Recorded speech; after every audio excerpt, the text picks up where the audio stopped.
మహాకులందరికీ కూడా శుభాలు. భోగి, సంక్రాంతి, కనుమ ఈ ఫెస్టివల్ వచ్చినప్పుడు సాధారణంగా చాలా విశేషాలు మనం చూస్తూ ఉంటాం. ఈ 3 దినాలు ఒక అద్భుతమైన వాతావరణం మన దేశంలో నెలకొంటుంది. ప్రాముఖ్యంగా ఆంధ్రాలో అయితే చాలా కోడి పందాలని లేకుంటే పండుగ వాతావరణం ఒకలాంటి సెలబ్రేషన్ ఉంటుంది. మన దగ్గర నుంచి తెలంగాణలో నుంచి ఆంధ్రాకి కనీసం ట్రైన్లు కానీ బస్సులు కానీ ఏమాత్రం కూడా ఖాళీ లేకుండా అందరూ ఏకదాటిగా అక్కడికి వెళ్ళి ఈ 3 దినాలు ఒక గుడ్ సెలబ్రేషన్ చేసుకుంటారు. అయితే క్రైస్తవులు కూడా మాకేమన్నా తక్కువనా లేకుంటే మేమేమన్నా వెనకడుగు వేస్తున్నామా అంటూ ఈ 2026లో చాలామంది క్రైస్తవులు కూడా ఈ సంక్రాంతి వేడుకను జరుపుకుంటూ ఇది మాకు కూడా పండగే, ఇది మా దాంట్లో కూడా ఉంది, అసలు ఈ సంక్రాంతి అనేది అందరికీ సంబంధించిందంటూ కొంతమంది స్టేట్మెంట్లు ఇచ్చారు. కొంతమంది ఆల్రెడీ ఈ ఫెస్టివల్స్ చేశారు. కాబట్టి దాని మీద నేను మాట్లాడదామని ఈ వీడియో చేస్తున్నాను. మీ అందరికీ కూడా ఈ వీడియోకి స్వాగతం పలుకుతున్నాను. వెల్కమ్.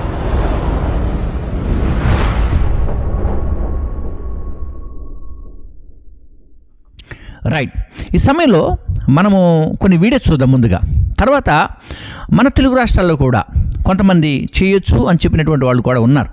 సో ఎలా చేయాలా, అసలు చేయకూడదా, చేయొచ్చా చేయకూడదా, చేసుకుంటే మంచిదా చేయకపోతే మంచిదా, దేవుడు చేయమన్నాడా లేడా, బైబిల్ ఏం చెప్పింది, బైబిల్ చెప్పిన మాట వింటున్నారా, బైబిల్ చెప్పిందని చేస్తున్నారా, చెప్పొద్దన్న పడినటువంటి చేస్తున్నారా. సో ఇటువంటి విషయాలన్నీ కూడా కొన్ని క్లియర్ కట్గా నేర్చుకోవడానికి ప్రయత్నం చేద్దాం. ఈ సమయంలో నేను కొన్ని వీడియోస్ని మీకు చూపిస్తాను, తర్వాత మనం మాట్లాడుకుందాం. ముందుగా మీ కొరకు ఈ వీడియోస్.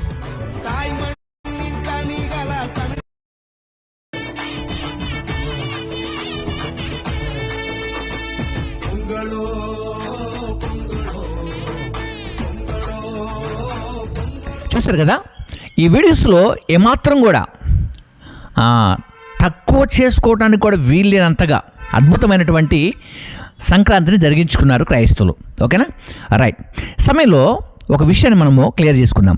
గడిచినటువంటి సంవత్సరంలో తెలుగు రాష్ట్రాల్లో మరి విజయప్రసాద్ రెడ్డి గారు వారికి తెలిసినటువంటి ఒక మీటింగ్స్ ఏర్పాటు చేశారు. ఇప్పుడు కూడా జరుగుతూ ఉన్నాయి, అవి ఈ ఇయర్ కూడా జరుగుతూ ఉన్నాయి. ఆ రోజున అక్కడ ప్రవీణ్ పగడాల్ గారు ఉన్నారు.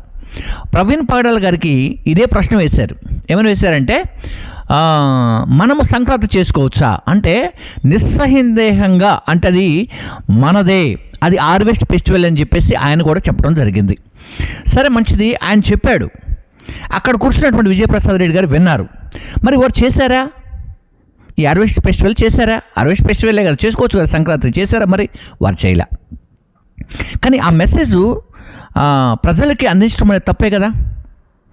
ఎవరైనా సరే, ఎంత మంచి గొప్ప దైవజనుడైనా ఆ తప్పుడు ప్రచారాన్ని అందరికి చెప్పడం తప్పే కదా. ఇప్పుడు హార్వెస్ట్ ఫెస్టివల్ అంటే ఏంటి? ఇప్పుడు హార్వెస్ట్ ఫెస్టివల్ కూడా విజయప్రసాద్ రెడ్డి గారు వ్యతిరేకం.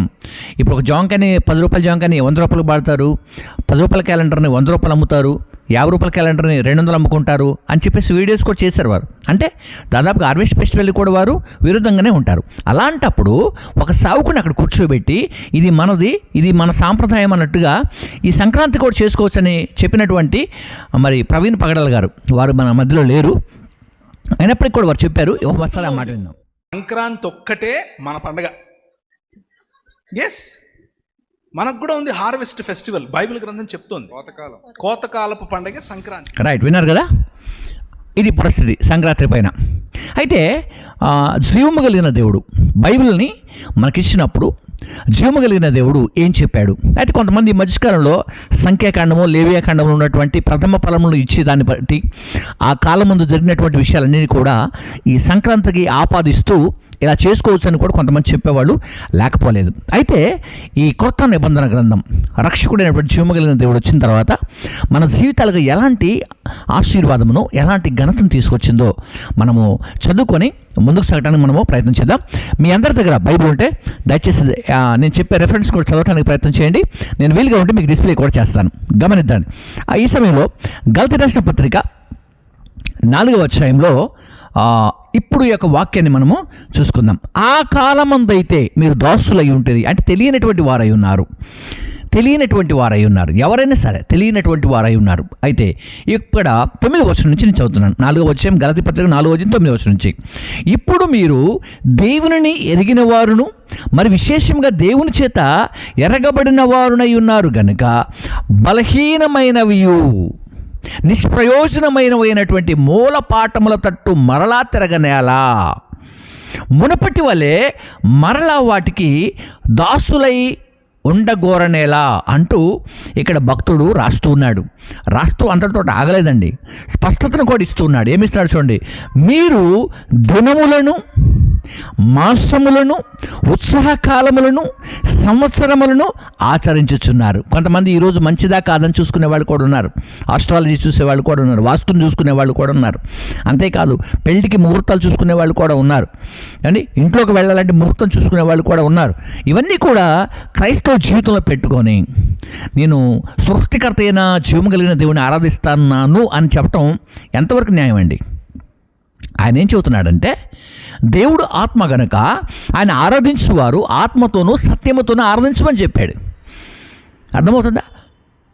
మనమేమో చెప్పనటువంటి పనులు, వద్దనటువంటి పనులు, వద్దన పని చేసింది, కహీను వద్దని పని చేశాడు.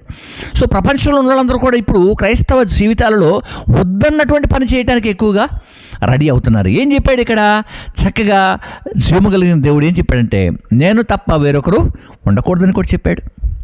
నిర్గమకాండం 20వ అధ్యాయంలో 10 ఆజ్ఞలో ఒక ఆజ్ఞ కూడా ఉంది. కొత్త నిబంధనలో దేవుడు ఆత్మ కనుక ఆరాధించేవారు ఆత్మతోనూ సత్యంతోనూ ఆరాధించాలి. మీరు చూసినటువంటి వీడియోలో చూస్తారు కదా, ఏమాత్రం తక్కువ లేదండి. ఏమాత్రం కూడా తక్కువ లేకుండా మేము కూడా చేసుకోగలమని చేసుకుంటున్నారు. ప్రేమటి వాళ్ళ ఇక్కడ ఒక మాటను గుర్తుపెట్టుకోండి. మీరు దినములను, మాసములను, ఉత్సాహకాలములను, సంవత్సరములను ఆచరించుచున్నారు. అర్థమవుతుందా? ప్రతిదీ కూడా మీరు ఆచరిస్తున్నారు. అలాంటప్పుడు జీవము కలిగినటువంటి దేవుని యొక్క పరిచర్య, దేవుని యొక్క పని ఎలా ముందుకు వెళ్ళొద్దండి? మనం చేయవలసిన పని ఒకటైతే మనం చేసే పని మరొకటి అవుతా ఉంది ఇక్కడ.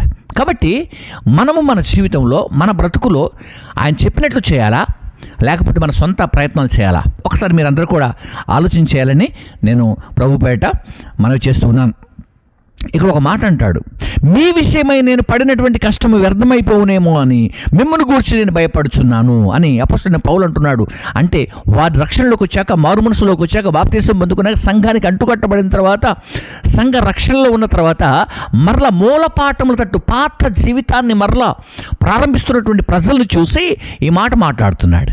ఈ రోజున ఆ రక్షకుడు నీ కొరకు నా కొరకు ప్రాణం పెట్టి 33.5 సంవత్సరాలు బ్రతికి 3వ దినమున తిరిగి లేచిన మహాదేవుడు నిన్ను చూసి దుఃఖపడుతున్నాడా? నిన్ను చూసి బాధపడుతున్నాడా? నువ్వు వ్యర్థమైపోతావేమని బాధపడుతున్నాడా? ఒకసారి మీరందరికీ కూడా ఆలోచన చేయాలని ఈ వీడియో పూర్వకంగా నేను కోరుకుంటాను. సో మీ అందరికీ కూడా హృదయపూర్వకమైనటువంటి శుభాలు. అందరూ కూడా ఆలోచన చేయండి. దయచేసి క్రైస్తవ జీవితాన్ని కొనసాగిస్తున్న ప్రతి ఒక్కరూ కూడా అద్భుతమైన జీవితం, ఆశ్చర్యకరమైన జీవితం, ప్రార్థనా జీవితం, ప్రార్థన పరిశుద్ధత జీవితం, పవిత్రమైన జీవితం, పవిత్రమైన ఆలోచనలు కలిగి ముందుకు వెళ్ళగలిగితేనే పరలోకానికి, నీతి రాజ్యానికి వెళ్తాడు. నిత్య రాజ్యానికి వెళ్ళాలంటే క్వాలిఫికేషన్ ఏంటి తెలుసా? హృదయ శుద్ధి కలివారు ధన్యులు. హృదయం శుభ్రంగా ఉండాలి. ఆత్మ విషయమై దీనులైన వారు, అటువంటి వారు ధన్యులు. ఆత్మ విషయంలో దీనత్వం కలిగి ఉండాలి. ఇవన్నీ మనకి యేసుక్రీస్తు వారు కూడా చెప్పారు. కాబట్టి ప్రేమటువంటి స్నేహితులారా, సహోదరులారా, మీరు అలా ఆలోచన చేస్తారని కోరుకుంటూ ఈ నా మాటలు ముగిస్తున్నాను. మీ అందరికీ కూడా శుభాలు. May God bless you. అందరికీ కూడా వందనాలు.